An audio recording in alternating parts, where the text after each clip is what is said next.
Der er lyd på nu. Ja, I må gerne beholde jeres højskolesangbog, for vi slutter også lige af med en sang. Godt, men som sagt, velkommen til debat her i Folkekirkens Telt. Nu gentager jeg mig selv. Det er debatten, der hedder Kirken for klimaet, og det er et spørgsmål mere end at det er et kampråb. Og velkommen til jer 4 debattører. Og tak for, at I vil komme her til Hirtshals i dag for at diskutere kirkens rolle i klimadebatten. Og det er sådan her på Naturmødet, at der er nogle værdier omkring, at man skal tale ordentligt til hinanden. Og det ved jeg, at det kan I godt finde ud af. Så hvis I starter med at præsentere jer for publikum. Vi starter over med dig, Karen. Ja, gerne. Jeg tror lige, jeg rejser mig op. Kan I høre mig? Ja. Så tror jeg bare lige, at jeg vil tale sådan her i stedet. Nå, mit navn er Karl. Karl Andersen. Nå. Sådan der. Fantastisk. Goddag alle sammen. Mit navn er Karl. Jeg sidder i Folketinget for Liberal Alliance og er kirkeordfører. Har været det i et lille års tid. Og kommer faktisk også fra landet nede i Syd- Sønderjyske og uddannet jordbrugsøkonom. Så jeg ved også lidt om eksternaliteter og miljø og andre ting, som der spiller ind i den grønne omstilling. Men jeg glæder mig til at ikke nødvendigvis have partikasketten på, men mere det sådan politiske niveau på i dagens debat. Prøve at komme med nogle indspil på, hvordan det egentlig ser ud over fra Christiansborg og fra Kirkeministeriet, når vi kigger ud på den danske folkekirke. Vi hører dit efternavn. Andersen. Så det er der 150.000 andre. Jamen tak, nu har du sat en præcedens for at stå op, så jeg tænker også hellere, at jeg må rejse mig. Mit navn det er Arantse Wenzel Måge, og jeg er idéhistoriker. Jeg arbejder ved Universitetet i Oslo, hvor jeg er ved at tage en Ph.D.-grad, og mit forskningsområde det er klimatænkning og spørgsmål om tid og spørgsmål om fremskridt og historie, som det udspillede sig i 1700-tallet i Danmark. Fordi vi tror måske, at vi i dag står over for et nyt problem, et nyt begreb, men klima var faktisk et kæmpe stort buzzword tilbage i 1700-tallet. Så hvis du kommer lidt med det politiske niveau, så kan jeg ligesom komme med historiebogen og nogle af de sådan lange historiske linjer og spille ind med det. Vil I fortsætte med jeres egen mikrofon? Ja, det gør vi. Er der hul igennem den her? Ja. Hej med jer alle sammen. Jeg hedder Clara Storm. Jeg er her også i panelet som lidt en politisk stemme, men på en anden måde end Karl, nemlig som klimaaktivist. Jeg er også studerende udover det. Jeg læser naturressourcer og udvikling, som er en kandidat, der handler meget om, hvordan vi forvalter jordens ressourcer med respekt for alle de mennesker, der måske ikke er lige så privilegeret som os her i Danmark. Og så måske lige vil jeg knytte et par ord til det at være aktivist, fordi det kan godt lyde sådan lidt voldsomt og lidt et, der råber højt, men for mig der er det at være aktivist, det er at være en del af et handlingsfællesskab og bruge noget af den bekymring og sorg og frustration, man kan føle over klodens tilstand, til at gå sammen og handle på det. Og så måske lidt op i nogle af de strukturer, som er meget skadelige, både for mennesker og natur. Ja. Og så er jeg vendelbo. Vigtigt. Mit navn er Søren Thomsen, og jeg er sognepræst i den danske folkekirke. Og når jeg så lytter til jer, så ved jeg jo ikke helt, om det er nok til at kvalificere, at jeg står her. Jeg kan pynte på det her i Hirtshals. Jeg er født i Vendelbo, det kan være, det hjælper lidt. Og hvis det så ikke er nok, så skrev jeg for et par år siden en debatbog, som er fanget i nuet. Og det er et forsøg, det er en bog, som er et forsøg på, med min gode ven Grundtvig i hånden, at stille spørgsmålstegn ved den kriseretorik, der i høj grad har præget måden, vi taler om klimaet på, den klimadebat, der foregår. Kan der være en svaghed ved den kriseretorik? Det vil jeg gerne komme ind på, men det ser vi hen ad vejen. Jeg håber, det sådan kan begrunde, at jeg er her. Ja. Så tak for invitationen. Selv tak. Og,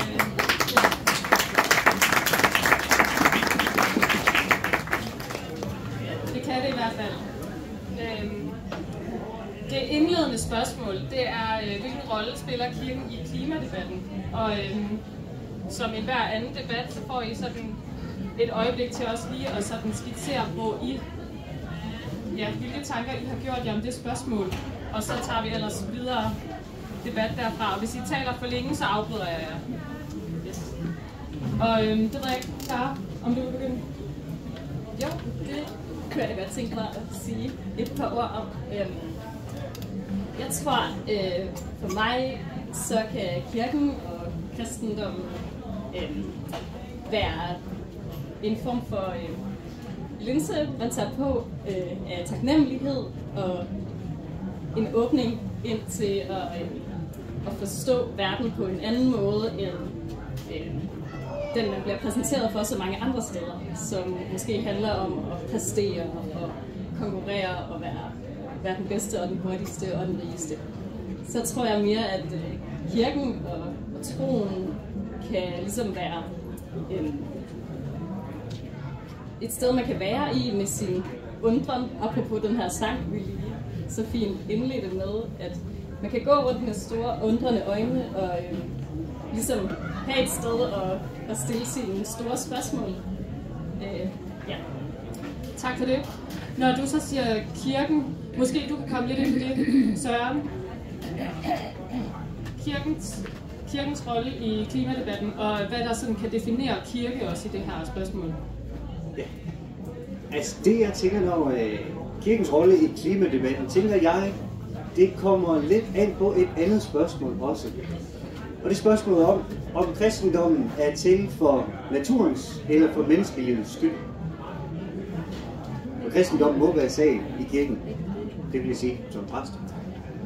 Og jeg tænker, jeg vil gerne svare på det spørgsmål, at kristendommen er først og fremmest til for menneskelivets skyld. Og når det er tilfældet, så er det, jeg tænker, kirken må minde os om, når vi diskuterer klima. Det er, at den hele tiden må minde os om, at det skal hele tiden minde os om, at det kan ikke være nok i sig selv at redde kloden, hvis vi er hele tiden forpligtet på at bevare livsmodet hos mennesker. Der bliver, altså igennem årene er der blevet talt meget om, at vi skal redde kloden, før den brænder ud. Ikke? Vi står med den, som mennesker står vi med den klode i vores hænder. Vi har ansvaret for at redde fremtiden. Og der tænker jeg, der må kirken godt have lov at stille spørgsmålet, er det egentlig menneskets opgave at bære kloden i sine hænder? Kan mennesket overhovedet det? Og hvis ikke det kan det, så risikerer vi bare, at de mennesker, der skulle bebo kloden, de brænder ud, før kloden gør. Ja.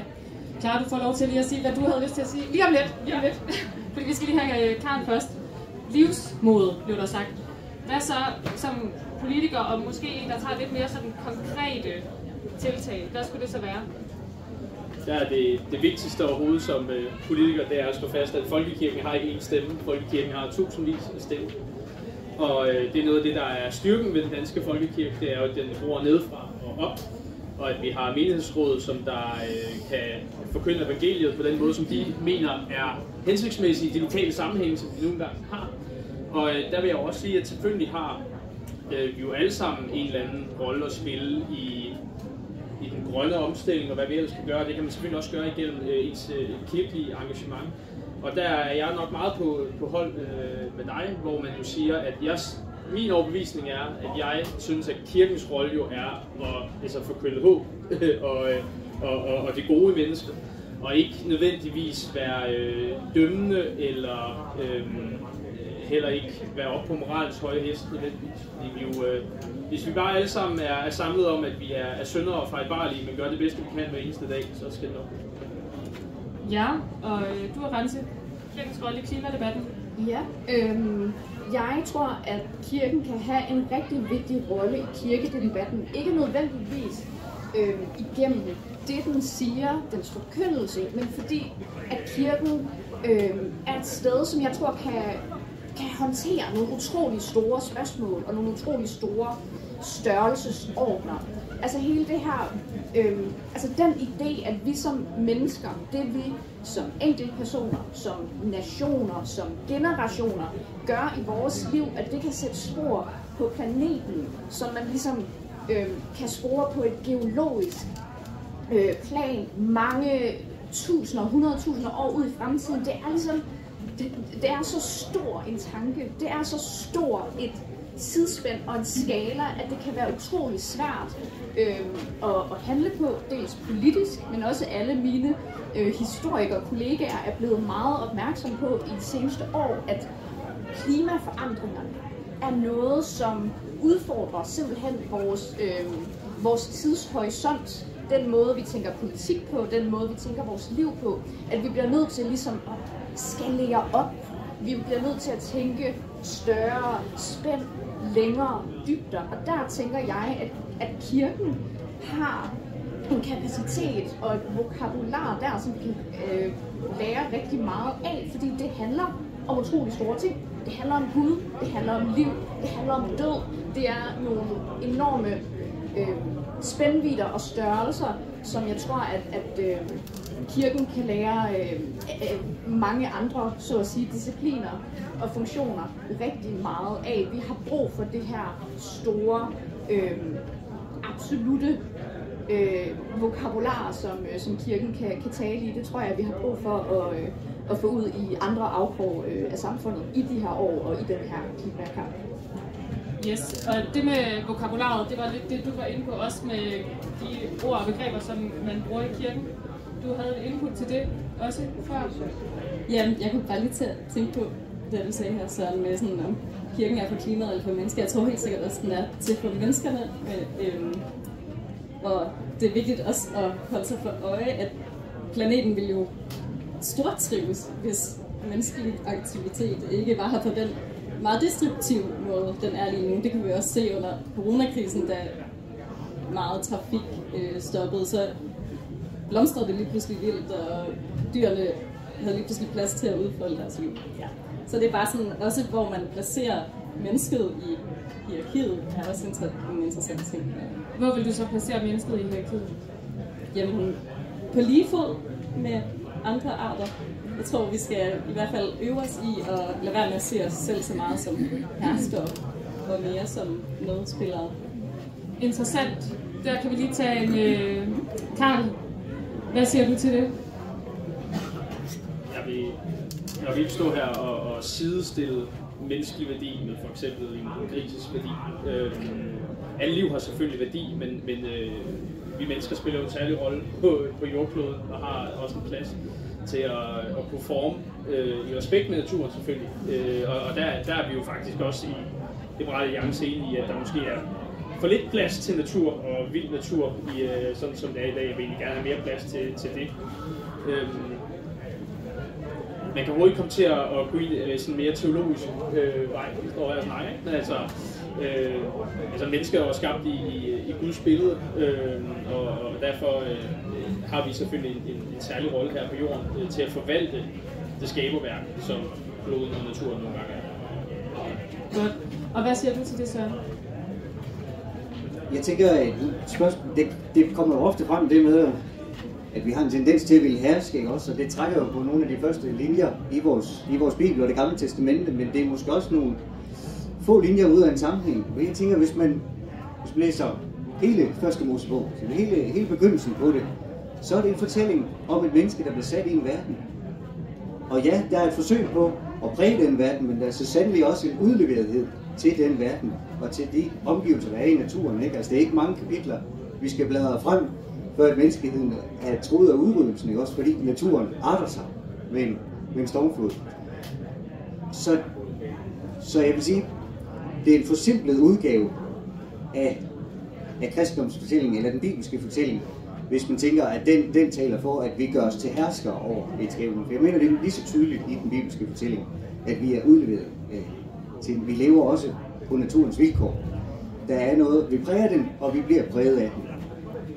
Og så kan man sige, det i sig selv, den indsigt i sig selv, vil jeg mene er værd at holde fast i, og holde liv i, og få givet videre. Altså, som en vaccine imod, at man i alt for høj grad kommer til at herske over det. Men også som en vaccine imod den tanke, at det alene er op til mennesket at redde kloden. Vaccine lige frem. Det bliver sådan nogle lidt corona-begreber, vi kommer ind i igen. Så Arantxa, er vi forvaltere eller herskere? det kan jeg simpelthen ikke udtale mig om,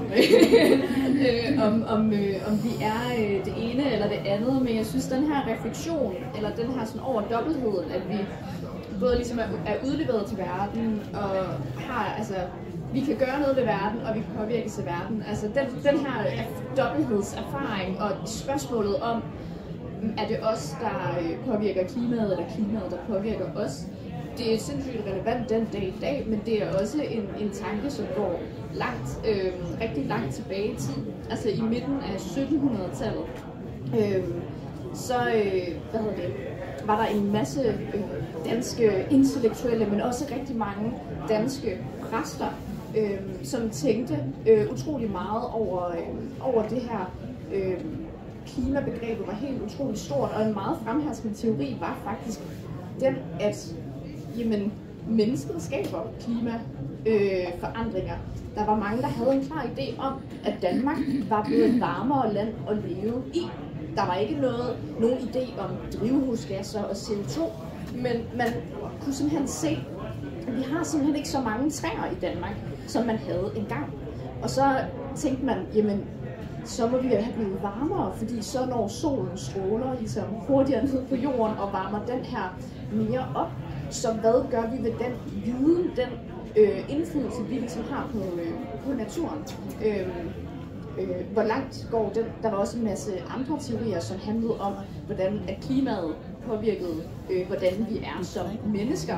Der var for eksempel idéer om, hvordan at hvis man boede, er der nogen af jer, der bor sådan i nærheden af en sø eller et vandløb, og I synes, det er sådan en forfriskende natur at gå rundt i, jamen i midten af 1700-tallet, så var der en tysk tænker, som hed von Justi, som så op mod Danmark og tænkte, I har simpelthen så mange søer over det hele, I har så mange vandløb over det hele, ved I ikke, at det er sindssygt sundhedsskadeligt?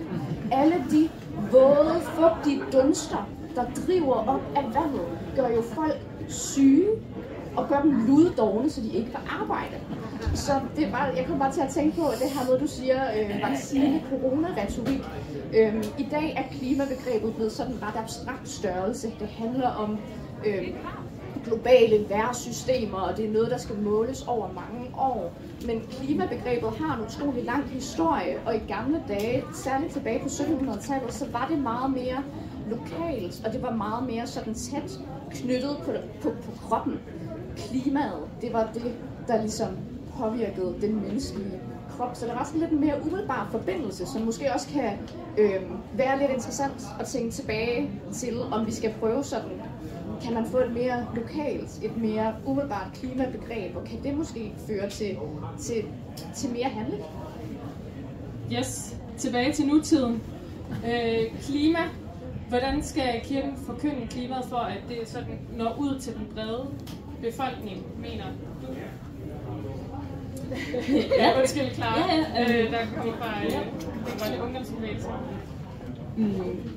Jamen der tænker jeg, at noget af det, vi kan hive fat i, som jeg oplever virker for i hvert fald at mobilisere mange mennesker i klimakampen, handler om den her insisteren på at bevare håbet. Og det tror jeg virkelig også er noget, der kan vinde genklang i trosfællesskabet. Nu sagde jeg ligesom, at jeg kommer fra et handlingsfællesskab, men kirken repræsenterer så jo mere et trosfællesskab, men jeg tror helt sikkert, at sådan, kærligheden til alt levende og til skønheden og alt det, vi synger og priser i salmerne, er ligesom det, vi vil insistere på, og vi vil bevare det håb, og vi synes ikke, at det kan passe, at der skal være nogen pengemagter, mest af alt, der skal have lov til at tage det fra os, og tage det fra fremtidens generationer. Godt. Hvor I består håbet så? Søren? Det må så være vores problem. Altså, det er jo det spørgsmål, man ofte møder, ikke også? Hvor består det i? Og spørgsmålet er, det bedste svar er at sige, at det består bare. Det er det, man kan sige. Det er det, kristendommen giver os lov til at sige. Håbet er der. Uanset om vi kan formulere, hvor i det består eller ej. Man kan godt sige, at der kommer håb ved, at vi handler. Og ja, det kan sandelig være rigtigt. Så kan handlingen så også føre til frygt, ikke? Også fordi de handlinger, vi gør, kan vise sig at være de forkerte. Ikke? Så det kan ikke alene. Handlingen alene kan ikke være håb. der kan være håb i det, at vi kan samles, og vi kan netop, som vi kan tale om, at der er et andet sprog, vi kan gøre brug af, som er mere end bare det, der kan måles og vejes. Men jeg vil nok egentlig påstå, at det er den gave, vi får fra kristendommen, at vi har lov til at se, at håbet er der, og vi må række ud efter det, gribe efter det. Se, måske er, altså kristendommen er for mig at se det, der giver os lov til at insistere på og bevare en fremtidstro. Selvom alle andre siger det modsatte. Altså, selvom naturvidenskabsfolk gennem længere tid siger, det går absolut den gale vej, tipping points og hvad det ellers hedder, ikke også? Og politikere, der får udtalt, at vi er i 11. time eller 1 minut i midnat, ikke? Så har man stadigvæk lov til at sige, ja, men når ud og passerer midnat, så er det på vej til at blive morgen til en ny dag. Det er det, kristendommen giver os lov til. Det er det sprog, vi betjener sig, som åbner op for håb. Det håber jeg, det er meningen. Det finder vi ud af. Der er mulighed for at stille spørgsmål undervejs og bagefter, så I markerer bare, hvis der er noget. Ja? Jeg hører bare lige, eller vil du selv Jeg har ikke et spørgsmål, men jeg har nogle kommentarer. Og den ene kommentar, det er, at vi taler jo om Bibelen. I Bibelen, der står der, at du må ikke sige falsk vidnesbyrd. Nu taler vi jo netop om, hvad betyder kristendommen midt i alt det her. Og der må jeg sige, det bud, det bliver hver eneste dag trådt under fode. Fuldstændig. Vi fyldes med så mange forkerte oplysninger og løgn. Og desværre må jeg sige, Karl, du repræsenterer politikersiden. Og jeg må nok sige, at indenfra, der hvor du arbejder, det er en stor omgang løgn over for befolkningen. Og det synes jeg er dybt bekymrende. Alle de forkerte oplysninger, vi får der. I fatter simpelthen ikke begrebet sandhed. En anden ting, det er så, at det der med, at vi har, hvad kan kirken tilbyde? Kirken kan forkynde. Det er på dig, Søren, for du er præst. Kirken kan nemlig forkynde, at når vi når de sidste tider, så går vi imod en helt anden verden, når Gud han genopretter sit rige på jorden, når det hele er braget sammen. Og det er desværre det hele, der er ved at brage sammen. Og det er meget trist at se på. Jeg vil citere min svigersøn, der er præst, jeg skal lige slutte af. Han siger, jamen han så også, det er da dejligt at se, hvor skævt det går. Desto hurtigere når vi Guds rige. Det er det, kirken skal forkynde. Tak for det. Vi springer videre til det næste. Det er lidt derinde i det, der lige er blevet sagt. Fordi, Karl, du skrev til mig, da vi vi kunne have med på debatten her i dag, om kirken skal bære håbets eller frygtens fane, og hvorvidt kirken kan hjælpe os til at gå en usikker fremtid i møde. Så lad os blive det denne side og tale om, hvad kirken kan. Så hvad har du at sige til det? Ja, vi har været lidt inde på det i den første debat også, men det er, når man debatterer klima generelt, og fremtiden og jordkloden og hvad der nu ellers er, så synes jeg bare, der er en tendens til, at man hurtigt kan komme hen i sådan en dommedagsretorik omkring, at lige om lidt, så kollapser alting. Og der synes jeg bare, det er vigtigt at stå fast på, at hvis man kigger på alle objektive tal omkring, er der flere, der går i skole, er der flere folk, der får mad på bordet, er uligheden generelt faldende på verdensplan, så går det den rigtige vej. Verden bliver hver eneste dag et bedre sted. Er der så udfordringer visse egne af verden? Ja, det er der. Er der ting, vi kan gøre bedre for, at klimaet udarter sig mere godartet, end det gør i øjeblikket? Ja, det er der. Har vi muligheder for at gøre noget? Ja, det har vi. Så lad os tale det op i stedet.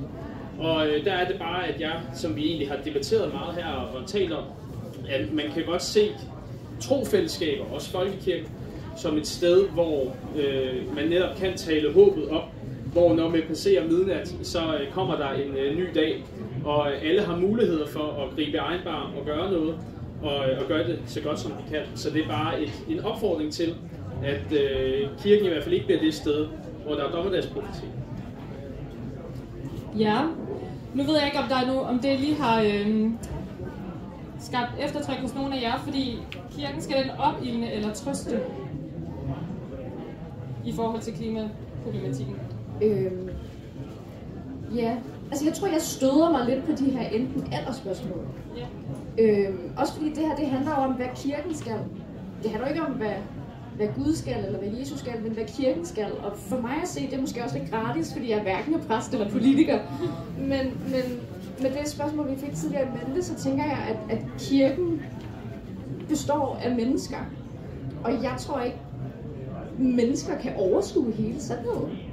Altså, jeg er idéhistoriker. Jeg ved, hvor meget mærkeligt man har tænkt gennem tiden. Der er mange, der har troet, de nåede frem til en sandhed, men det er godt nok de færreste af dem, som vi den dag i dag vil tænke har lykkes. Så jeg tænker, at jeg vil være helt utrolig uenig i, at kirken ligesom skal stå og forkynde sandheden. Så kommer der sikkert nogle præster efter mig.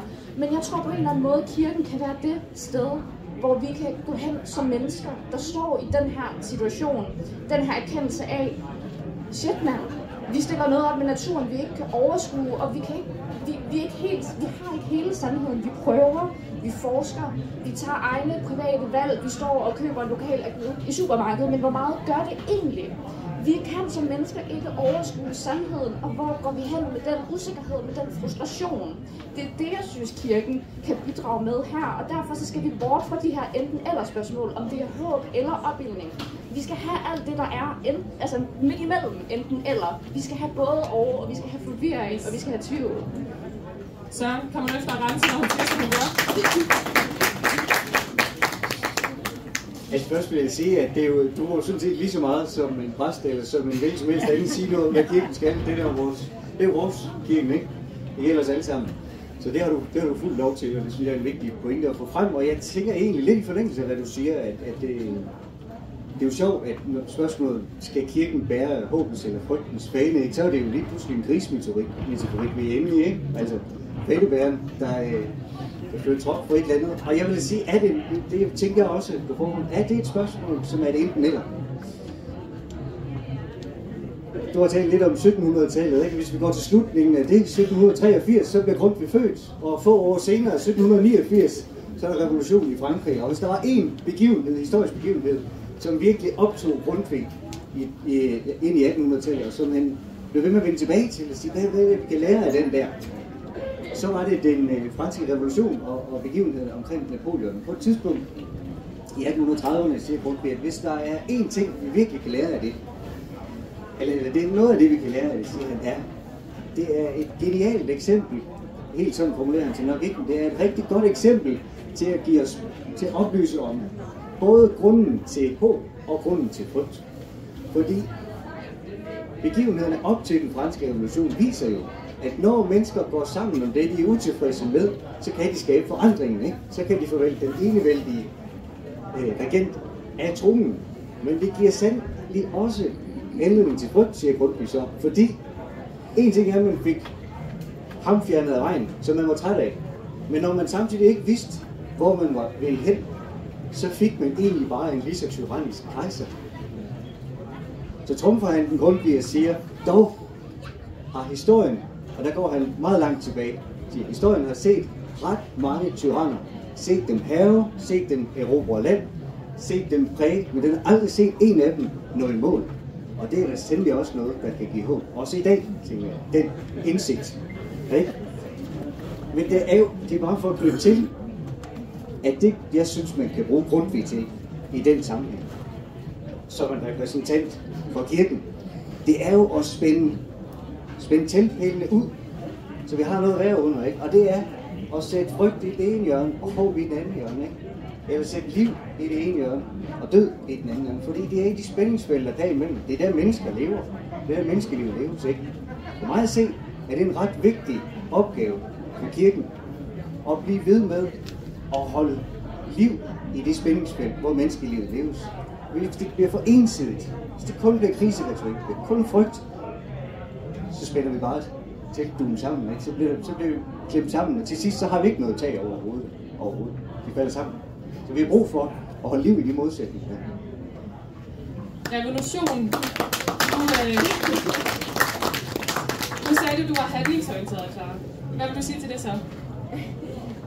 Ej, det var egentlig noget andet, jeg lige markerede på, fordi at, bare lige det her med Grundtvig og sådan de stærke fortællinger, jeg fik mig bare til at tænke på. Jeg var til kirke her den anden dag på Nørrebro, hvor jeg bor, og nogle børn, der skulle døbes, og så synes jeg bare, at præsten fik sagt noget ret fint, som var, at det var et citat fra Astrid Lindgren, som var, at vi skal ikke pakke vores børn ind i bomuld og vat, vi skal pakke dem ind i stærke fortællinger. Og det tror jeg virkelig meget, også at det kirken kan komme med, og det tror jeg også Grundtvig vil være enig i. Altså det er, og på den måde svarer jeg også lidt på spørgsmålet, at kirken også skal bære håbets fane. Tak for det.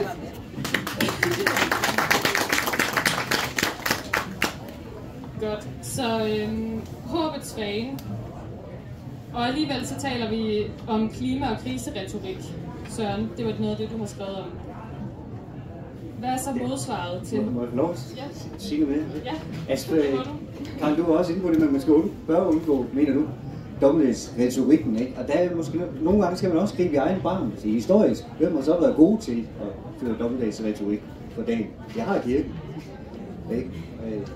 Det gør så også, at vi har nogle erfaringer om, hvad det er, den kan og ikke kan, og hvad det medfører.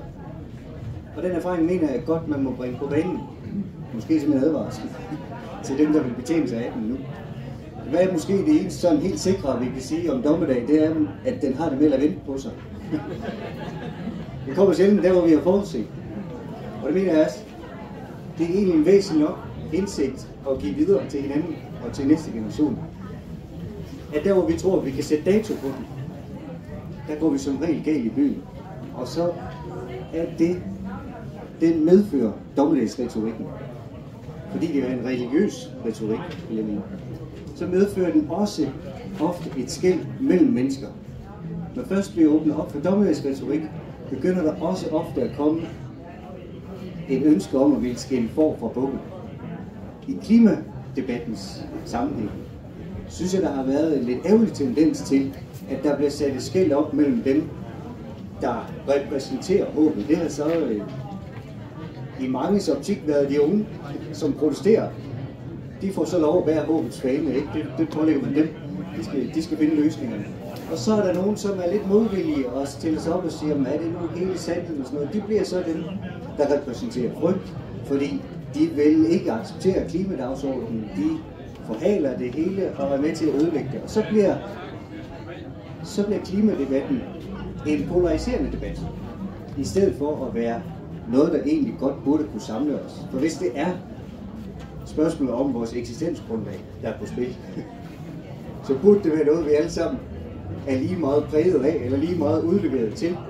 Og derfor er det jeg har tænkt at prøve at skrive noget om også, er simpelthen, at når man kommer til at betjene sig for meget af dommedagsretorik, og man åbner op for skellet mellem gode og onde, og man skaber en polariserende debat, så sætter man da handlingen i stå.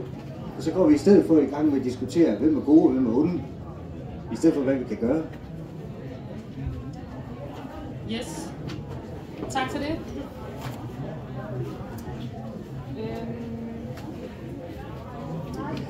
Dommedag.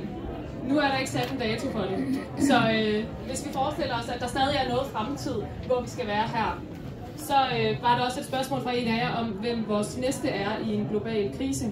Og Karl, har du et indspark til det? Det var et stort spørgsmål, hvem ens næste er. Jeg vil sige,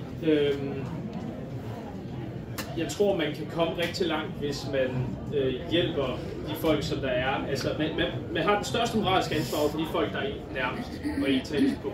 Altså ens familie, ens venner, så er ens lokalsamfund, ens by, ens nation og så videre ud.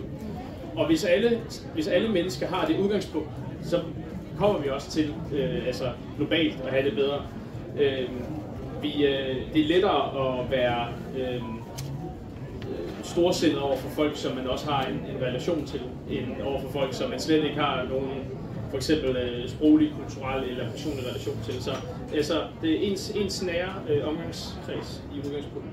Så er du mest bæredygtig, når du er sammen med din familie? Det ved jeg ikke, om man kan sætte det sådan op. Altså det som det... det der er min pointe er, at hvis du gerne vil have et bedre klima, et bedre miljø, som der også kommer til at gavne for eksempel folk i Afrika eller i ø-samfundet, hvor det er rundt omkring, så tror jeg, at grunden til, at du skal købe svanemærket sæbe, det er ikke fordi, at du gerne vil gøre noget for nogen ude på en ø ude i Stillehavet. Det er fordi, du egentlig gerne vil gøre noget for dit lokalmiljø. Fordi at du er træt af, at tuserne forsvinder fra dit lokalmiljø. Alle sammen forskellige ting. Men det har jo en masse godartede effekter hele vejen rundt, hvis alle mennesker tænker på det. Så hvis alle folk gør noget godt nært, så kommer det til globalt at have en god effekt. Tak. Og ret til, hvem er din næste i en global krise? En global krise, det synes jeg er et utroligt godt spørgsmål. Og jeg tror, jeg er lidt ambivalent omkring det, du siger, fordi på den ene side, så vil jeg egentlig gerne have lov til at insistere på, at næsten ikke bare min bedste ven, og næsten ikke bare min nabo, næsten er noget andet og noget mere, men jeg kan også godt sådan rent pragmatisk se, at der nok er en vis sandhed i det du siger, men noget jeg også, altså noget jeg ikke kan lade være med ligesom at tænke på, det er jo nok også med de historiske briller jeg har på, det er jo ligesom også sådan, næsten ikke bare er et spørgsmål om forflyttelse, hvad kan man sige, i rum, men også i tid. Altså ens næste også kan være næste generation, og hvad er det ligesom for en verden, vi gerne vil overlade til dem, og der er tilbage til den her idé om en dommedagsretorik. Der tror jeg også, det er helt utroligt vigtigt, at vi ikke ligesom i kriseretorikken helt mister blikket for fremtiden. Altså jeg tror på en eller anden måde, at den måde, vi kan gøre en forandring, jamen det er ved at have ligesom øjnene rettet på fremtiden og hele tiden tænke, men kan vi forlade, eller kan vi ligesom efterlade en verden til dem, som vi gerne vil have ligesom efterladt til os, at vi ligesom vender den her næstekærlighedstanke fremover i tid. At jeg tror på en eller anden måde, at det er hvad kan man sige, er vejen frem, at vi i hvert fald ikke så vi skal ikke være så skræmt af fremtiden, at vi holder op med at tænke over det, fordi så tror jeg først, det går helt af helvede til. Clara, er det handling, der skal til, eller er det bare tanken om næstekærlighed? Det er helt klart handling, vil jeg sige. Og jeg synes, det er en ret fin tanke, det her med, at man starter der, hvor man er, og udfører sin næstekærlighed, hvor man er. Men jeg vil også sådan trække den lidt op og sige, at en bonde i Burkina Faso og en bonde i Vendsyssel har ikke de samme forudsætninger for ligesom bare at gå ud og gøre det, der er godt. Så på den måde, så er der bare nogle totalt skævvredne systemer, som giver kæmpe udfordringer til næstekærligheden, og det har vi så lige sådan nogle politiske systemer, der kan forhåbentlig ændre på og betale tilbage på den kæmpe gæld, der er rent sådan ressourcemæssigt. Så ja, næstekærligheden er udfordringer i en global krise, vil jeg sige. Yes. Søren, hvem er din næste? Jeg tænker, at der er måske trøst i, og det er jo et svært spørgsmål, ikke? Og så er der måske trøst i at huske på, at allerede for et par tusind år siden, ikke, så var der en mand, der spurgte, Jesus, hvem er så min næste? Og så fik vi lignelsen om den barmhjertige samaritaner. Så allerede dengang havde det svært ved at finde ud af det. Hvem er det egentlig? Og det er måske ikke blevet lettere af, at det så er den globaliserede verden, vi lever i. I absolut forstand, så tænker jeg, at det næste, det er altid den, hvis liv jeg er i gang med at præge. Og det kan jo så være ganske mange efterhånden. Men så er der et spørgsmål om, hvad kan vi rumme som mennesker? Hvad kan vi håndtere? Og jeg kan ikke, det ved jeg ikke, om der er nogen mennesker, der kan. Jeg har ikke mødt alle inden det, men jeg har ikke mødt nogen endnu, som kan håndtere tanken om, at alt, hvad jeg gør, hele tiden er med til at præge, hvad der sker. Et menneskes liv på den anden side af kloden også. Altså det er forsvindende, og mere end man kan rumme. Jeg tror virkelig, at det er sådan, det er. At det er de vilkår, vi lever på. At vi kan ikke gøre noget, uden at vi enten er i gang med at give eller tage. Vi kan ikke gøre noget, der bare er neutralt og ikke præger et eller andet. Og det er da egentlig enormt fascinerende. Det giver da enorm betydning til os som mennesker. At vi hele tiden har muligheden for at gøre godt eller gøre skidt, eller sætte aftryk med det, vi gør. Men jeg ved ikke, hvor befordrende det er for fornuftig handling hele tiden at skulle minde sig selv om, at min næste er en hver af de der 6-7 milliarder, eller hvor mange vi er på kloden. Det tror jeg er mere, end vi gør nu. Yes. Nu er der spørgsmål fra publikum, hvis nogen har. Jeg fik bare lige lyst til kort at kommentere, fordi vores nyvalgte pave, ikke vores eller kirke, den katolske kirke, ikke den danske folkekirke, men den nyvalgte pave var jo ude lige præcis omkring det spørgsmål, fordi J.D. Vance sagde, at vores næste er den, der er nærmest, og så er de andre længere ude. Og så at vi kan ikke rangordne vores næste, eller vi kan ikke rangordne vores kærlighed. Jeg er meget på linje med det, du siger, Søren, i forhold til, hvad vi kan bære. Vi må bare skelne mellem, hvad det er det absolutte bud, og så hvad der er den konkrete strategi i vores hverdag. For hvis vi kommer til at gøre vores strategi til vores bud, så har vi glemt, hvad budet egentlig handler om.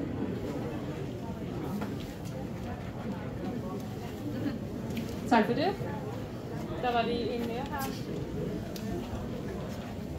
Jamen, jeg kommer bare til at tænke på, at hvis jeg som forstander på en efterskole, på Dronninglund Efterskole, skal fortælle vores elever, at din næste er kun den, du bor lige ved siden af, så ramler hele vores samfund.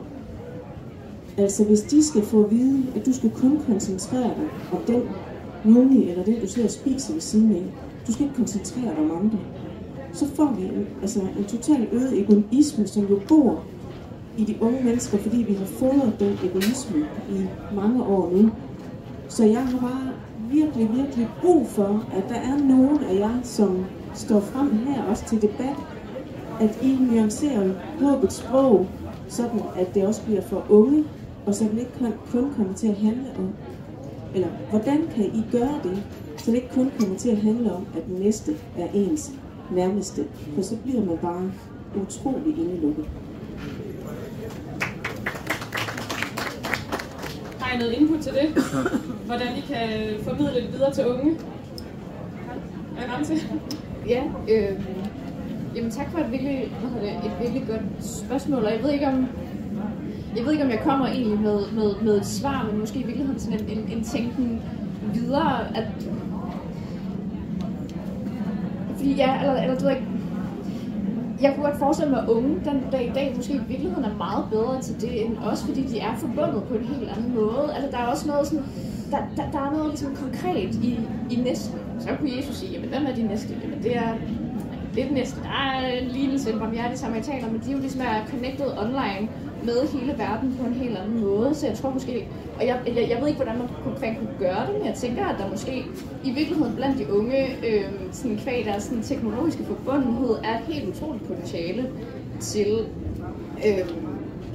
ligesom at udbrede næstekærligheden. Det kan godt være, at det i virkeligheden, altså sådan, at det her konkrete sprog og den her konkrete, jamen så din bekendte og så din familie og så en sådan vandpytseffekt i virkeligheden er en metafor, som er meget langt fra den virkelighed, de lever i. Så sådan, jeg ved ikke, om der er nogen unge herinde, men jeg vil faktisk næsten hellere spørge dem, og hvad kan I rent faktisk lære os? For jeg tror måske i virkeligheden, at det er dem, der har forudsætninger for at lære os en lektie i global tænkning og global solidaritet, fordi de går rundt med verden i lommen på en måde, end os andre gør. Ja. Karl, du havde også et input. Det er mest af frygt for, at jeg er blevet misforstået. Jeg står ikke og prædiker egoisme og selviskhed, og man kun skal se sin nabo og sin ven. Det jeg siger, det er, at det kan være meget uoverskueligt at pålægge en hel generation alle verdens problemer. Og derfor må man prøve at være den, som der taler og siger, hvad kan du gøre for at forbedre den tilstand, som der nogle gange er. Vi taler meget om unges mistrivsel også, og der kan man jo politisk prøve at lave alle mulige ting for at få alle unge til at have det godt. Men det er svært at lave en lov, der siger, nu skal folk bare have det godt. Men det man kan gøre som person og som menneske, det er at kigge ud i sit klasseværelse og se, jamen, er der nogen, der har det skidt? Er der nogen, man kan række ud til at sige, har du en god dag? Kan man gøre noget i sit lokalområde for de mennesker, der er omkring en? Og så step for step gøre verden til et bedre sted. Fordi hvis alle folk gør det, så bliver verden til et bedre sted. Og derfor siger jeg, start i det små for at få det store. Det er det, der er budskabet. Dejligt. Tak. Det var en omfortolkning af enhver sin egen lykkesmed. Ja. Er der andre spørgsmål blandt publikum?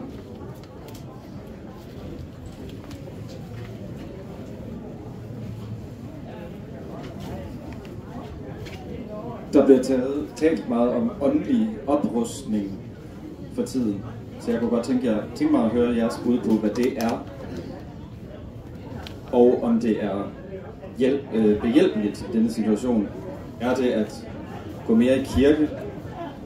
Er det at lære historien bedre at kende? Eller er det at handle åndeligt? Ja, Søren, du så ud til at... Jeg kan sige noget til det, ja. Og tak for at bringe det op. Åndelig oprustning, det bliver jo... Det vil man gerne bruge kirken til, fra regeringens side, fornemmer vi. Og lige så hurtigt som det er sagt, så går præster i gang med at diskutere det. Nogen synes, det er en god idé, og nogen de vil frabede sig. Jeg tænker, man kunne prøve i stedet for den der krigsmetaforik og tale om åndelig besindelse. Hvad jeg vil mene altid er aktuelt. Og det er måske det, hvis man skal sådan formulere det helt kort, så er det det, der ligger i, at mennesket ikke lever af brød alene. Vi er mere end krop, vi er mere end fysik. Mennesket er også et åndsvæsen. Og det for mig at sige, så handler det om, at vi bliver præget af netop, som vi har været inde på, vi bliver præget af den fortælling, vi oplever at være en del af. Eller den tidsånd, kunne man også kalde det. Nogle vil sige, at tidsånd, det der er sjovt med en tidsånd, er, at den jo ikke altid stemmer overens med realiteterne. Men derfor kan den så sandelig godt præge, hvordan vi opfører virkeligheden. Og det er et udtryk for, at vi er åndelige, vi er åndsvæsener. Vi bliver i høj grad præget af den fortælling, vi oplever at være en del af. Og hvis det så er sådan, at den fortælling, man primært oplever at være en del af, er en krisefortælling. Klimakrise, ikke? Krig, som vælter vores verdensorden, vi har prøvet at bygge vores samfund op omkring. Så kommer troen på fremtiden i fare, og når den kommer i fare, kommer livsmodet også i fare. Og så er man meget tæt på at være handlingslaget, når det sker. Så jeg vil mene, at det er i høj grad relevant at tale om det der, når man burde kalde det åndelig besindelse, hvad der altid er aktuelt. Om det så er krig eller ej. Tak. Karl, du havde også et input til det. Ja, det er fordi, det er et fedt emne, åndelig oprustning. Det er sådan blevet det nye buzzword, alt skal oprustes på en eller anden måde, ikke? Altså for mig, der handler det meget om at kunne svare på vores hvorfor. Altså, hvad er det, vi forsvarer, for eksempel, over for klimakrise, over for krig, og over for folk, der vil have ondt. Og der tror jeg bare, at vi for mange år har taget for givet, at folk de ved, hvad værdien er af demokrati, værdien af trosfrihed, værdien af ytringsfrihed, hvad vores historie er, hvor vi kommer fra, hvorfor det er, at det her sted på jordkloden på så mange måder er blevet et af de bedste steder på jordkloden. Det er på grund af nogle idealer, nogle idéer, nogle måder at organisere ting på, og nogle måder at gøre ting på, som der ikke bare er kommet af sig selv, og som der ikke bare bliver ved med at være der af sig selv, medmindre at folk de fastholder. Så den åndelige oprustning er en forståelse af, hvor vi kommer fra, en forståelse af, hvorfor vi er, som vi er, og i stedet for bare at tage det for givet. Fordi der synes jeg bare, at man politisk på mange områder har set en fuldstændig erosion af de grundlæggende værdier, som vi egentlig bør stå på. Og det gør, at man ender ud i sådan en ligegyldighed, hvorfor vi kan have folk i Danmark, som der ikke nødvendigvis skal se et problem i, at hvorfor skal man stemme for eksempel? Hvorfor er demokratiet overhovedet værd at kæmpe for? Kan vi ikke bare have et eller andet aristokrati i stedet? Og det er jo, synes jeg som demokrat, er en skræmmende åndelig erodering af det samfund, som jeg har sat meget stort på. Tak for det.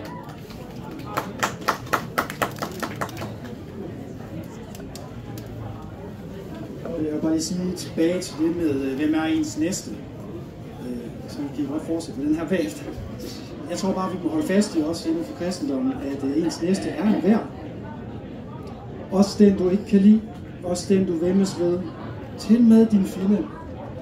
Og det er jo der prøven står i forhold til næstekærlighed ofte, fordi dem, der er os nærmest og står os nærmest, dem har vi jo forkærligheden overfor. Dem kan vi jo lide på forhånd.